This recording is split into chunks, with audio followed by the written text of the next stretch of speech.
رب کائنات نے جو ارشاد فرمایا ہے اس کا ترجمہ مفہوم کچھ اس طریقے سے ہے کہ اور جو اطاعت کرتے ہیں اللہ و رسول کی تو وہ ان لوگوں کے ساتھ ہوں گے جن پر اللہ رب العزت نے انعام فرمایا، یعنی انبیاء کرام اور صدیقین اور شہداء اور صالحین، اور یہ ساتھی کیا ہی اچھے ہیں۔ اس آیت مبارکہ سے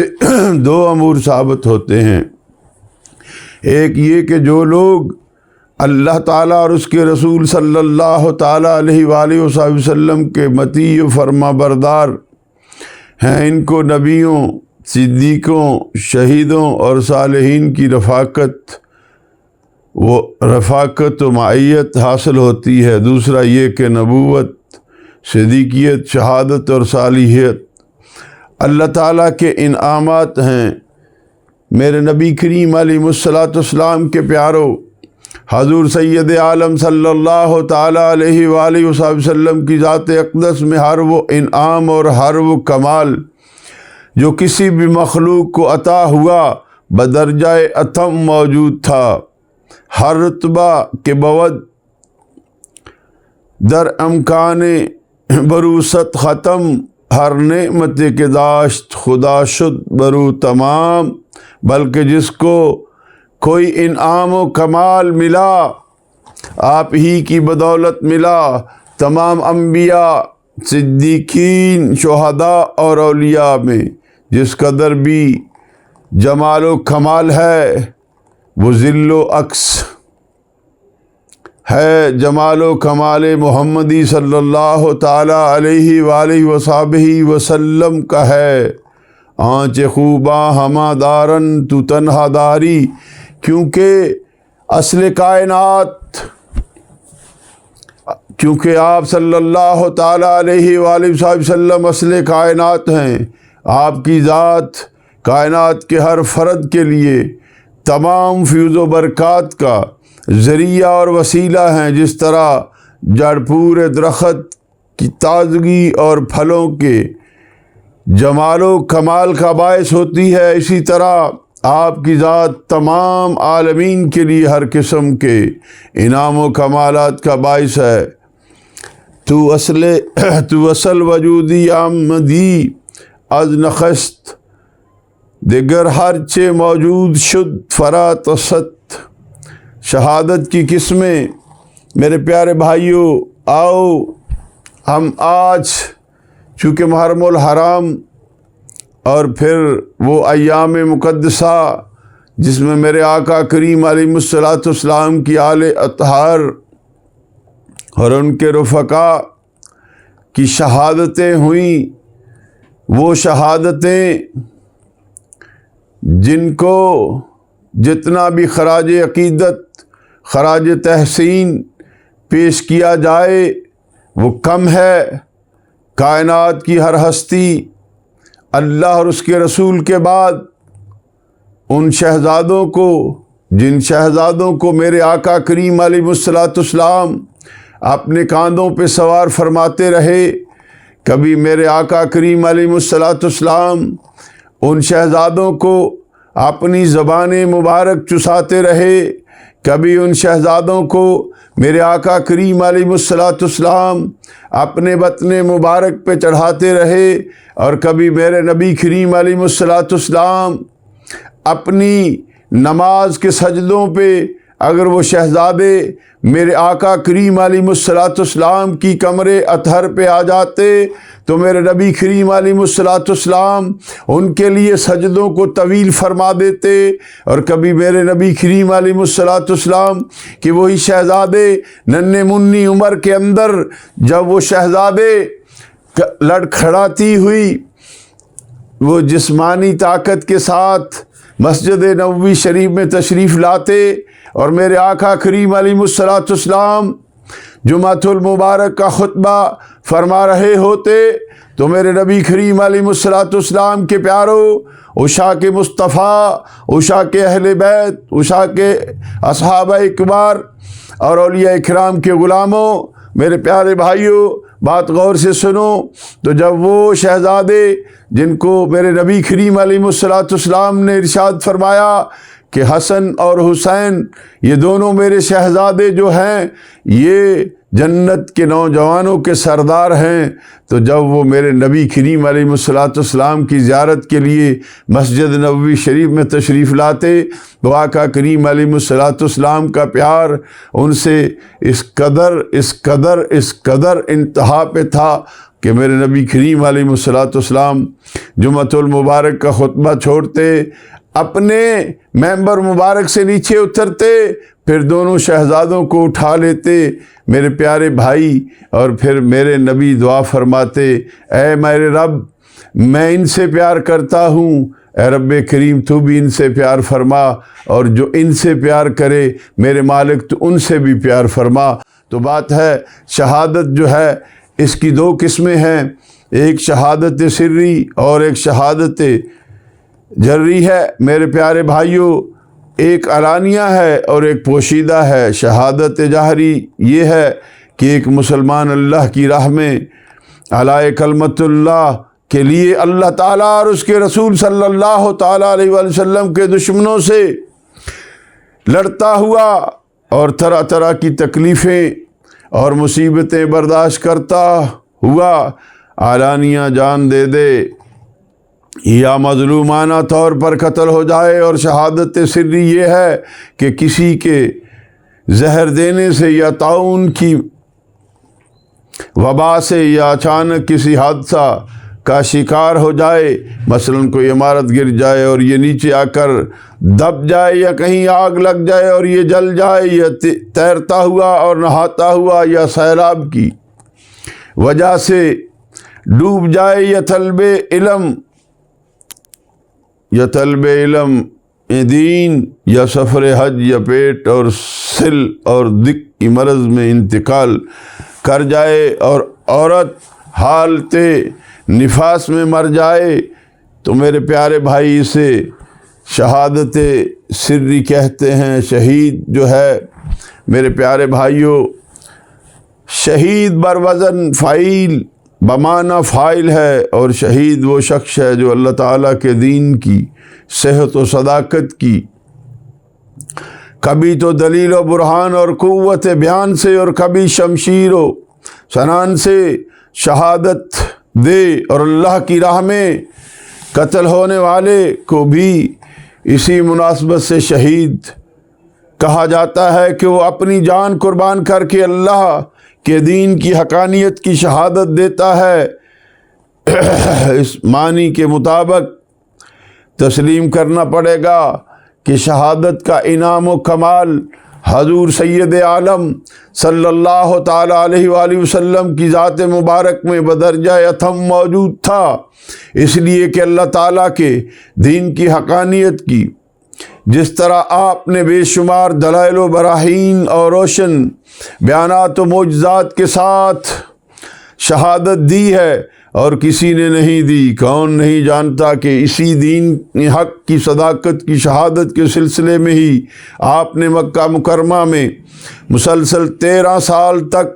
ناقابل برداشت اذیتیں برداشت کی، گلیوں میں، بازاروں میں اور طائف کے میدان میں پتھر کھائے، اور نہایت نازیبا قسم کے کلمات سنے۔ چنانچہ فرمایا جس قدر میں اللہ تعالیٰ کی راہ میں ستایا گیا ہوں کوئی پیغمبر نہیں ستایا گیا، یہاں تک کہ وطن اور گھر بار چھوڑ دیا، مدینہ منورہ میں آ کر بہت سی جنگوں میں بنفس نفیس شرکت فرما کر شمشیر و سنان کے ساتھ بھی گواہی دی، دندان مبارک شہید ہوا، زخمی بھی ہوئے، فرق رہ گیا صرف روح اقدس کے نکلنے کا، اور وہ میدان جنگ میں اس لیے نہیں نکلی کہ اللہ تعالیٰ نے آپ سے یہ وعدہ فرمایا تھا واللہ یعصمک من الناس، واللہ یعصمک من الناس، اور اللہ آپ کی جان کو لوگوں سے بچائے گا۔ تو اگر کسی جنگ میں آپ کسی کافر کے ہاتھ سے شہید ہو جاتے اور آپ کی روح انور پرواز کر جاتی تو کافروں کو اللہ تعالیٰ کے وعدہ اور قرآن کی تکذیب کا موقع مل جاتا۔ نبی کریم علیہ الصلوۃ والسلام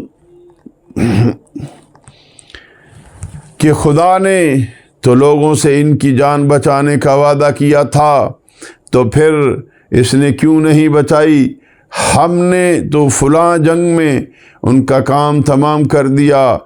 ثابت ہوا کہ شہادت جہری کی حقیقت آپ کی ذات پر بدرجہ اتم پوری ہوئی۔ آپ کو زہر دیا گیا۔ غزوہ خیبر میں ایک یہودی عورت زینب بنت الحارث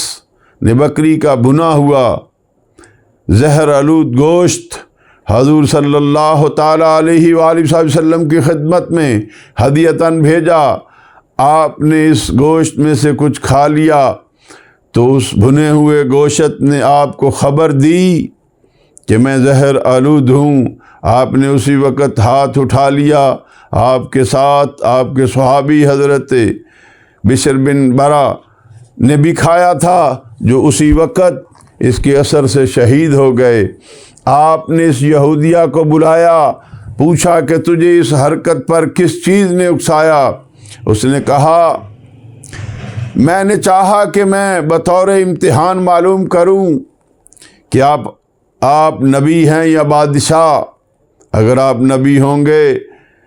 تو آپ کو نقصان نہیں پہنچائے گا، یہ گوشت آپ کو نقصان نہیں پہنچائے گا، اور اگر آپ بادشاہ ہوں گے تو میں لوگوں کو آپ سے راحت و آرام دلا دوں گی۔ طبقات ابن سعد جلد اول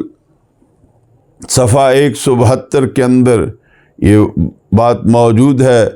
چنانچہ وہ حضرت بشر کی شہادت کے قصاص میں آپ کے حکم سے قتل کر دی گئی۔ علامہ زرقانی رحمۃ اللہ تعالیٰ علیہ فرماتے ہیں، اور بے شک یہ بات ثابت ہو گئی کہ ہمارے نبی صلی اللہ تعالیٰ علیہ وآلہ وسلم نے شہادت کی وفات پائی، اس لیے کہ آپ نے خیبر کے دن ایسی زہر ملائی ہوئی بکری کے گوشت میں سے کھایا جس کا زہر ایسا قاتل تھا کہ اسی وقت موت واقعہ ہو جاتی۔ چنانچہ اس زہر کے اثر سے بشر بن برا بن معرور اسی وقت فوت ہو گئے، اور آپ صلی اللہ تعالیٰ علیہ وآلہ وسلم کا باقی رہنا معجزہ ہو گیا۔ وہ زہر آپ کو اکثر تکلیف دیتا تھا، یہاں تک کہ اسی کے اثر سے آپ کی وفات ہوئی۔ علامہ جلال الدین سیوطی رحمۃ اللہ تعالیٰ علیہ فرماتے ہیں، اور امام بخاری اور امام بہقی نے حضرت سیدہ عائشہ صدیقہ رضی اللہ تعالیٰ عنہا سلام اللہ علیہ سے روایت کی۔ انہوں نے فرمایا کہ نبی صلی اللہ تعالیٰ علیہ وآلہ وسلم اپنے مرض وفات میں فرماتے تھے کہ میں نے خیبر میں جو زہر آلود گوشت کھایا تھا اس کی تکلیف ہمیشہ محسوس کرتا رہا ہوں، تو اب وہ وقت آ پہنچا کہ اسی زہر کے اثر سے میری رگ جاں منقطع ہوئی۔ یہ حوالہ انبیاء الاذکیاء بحیات الانبیاء کے اندر موجود ہے۔ معلوم ہوا کہ جس طرح شہادت جہری کی حقیقت آپ کی ذات پر پوری ہوئی تھی، اسی طرح شہادت سری کی حقیقت بھی آپ کی ذات پر پوری ہوئی۔ آپ صلی اللہ تعالیٰ علیہ وآلہ وصحبہ وسلم کو زہر دیا گیا، مگر اس کے اثر سے فی الفور آپ کا وصال مبارک نہ ہوئی۔ اس لیے یہاں بھی وہی وعدہ خداوندی واللہ یعصمک من الناس اس کے لیے مانا ہوا، اور زہر کا آپ پر اثر انداز نہ ہوا۔ یہ آپ کا معجزہ ہو گیا جب یہ ثابت ہو گیا کہ دونوں شہادتوں کی حقیقت آپ کی ذات پر پوری ہوئی۔ تو اب یہ دیکھیے کہ دونوں شہادتوں کا ظہور کہاں جا کر ہوا۔ حضور صلی اللہ تعالیٰ علیہ وآلہ وسلم کا ارشاد کریم ہے کہ بے شک حسن اور حسین دنیا میں میرے پھول ہیں، اور ظاہر ہے پھل اور پھول میں جمال و کمال حقیقت میں اصل ہی کا ہوتا ہے، تو ان دونوں پھولوں کو اصل سے جمال کا فیض بھی ملا اور کمال کا فیض بھی۔ چنانچہ امیر المومنین حضرت علی کرم اللہ وجہ الکریم علیہ السلام فرماتے ہیں کہ حسن سینے سے لے کر سر تک رسول اللہ صلی اللہ تعالی علیہ وآلہ وسلم کے مشابہ، اور حسین سینے سے لے کر نیچے تک آپ صلی اللہ تعالی علیہ وآلہ وسلم کے مشابہ ہیں۔ ترمذی شریف۔ تو آؤ مجدد دین و ملت الشاہ احمد رضا خان تاجدار بریلی کیا فرماتے ہیں کہ ایک سینہ تک مشابہ، ایک وہاں سے پاؤں تک، حسن سبتین ان کے جاموں میں ہے نیما نور کا، حسن سبتین ان کے جاموں میں ہے نیما نور کا، صاف شکل پاک ہے دونوں کے ملنے سے ایاں، صاف شکل پاک ہے دونوں کے ملنے سے ایاں، خط توام میں لکھا ہے یہ وہ ورقہ نور کا، یہ دو ورقہ نور کا، خط توام میں لکھا ہے یہ دو ورقہ نور کا، تیری نسل پاک میں ہے بچہ بچہ نور کا، تو ہے عین نور تیرا سب گھرانہ نور کا۔ انشاءاللہ آئندہ کی قسط کے ساتھ پھر دوبارہ حاضر خدمت ہوں گے۔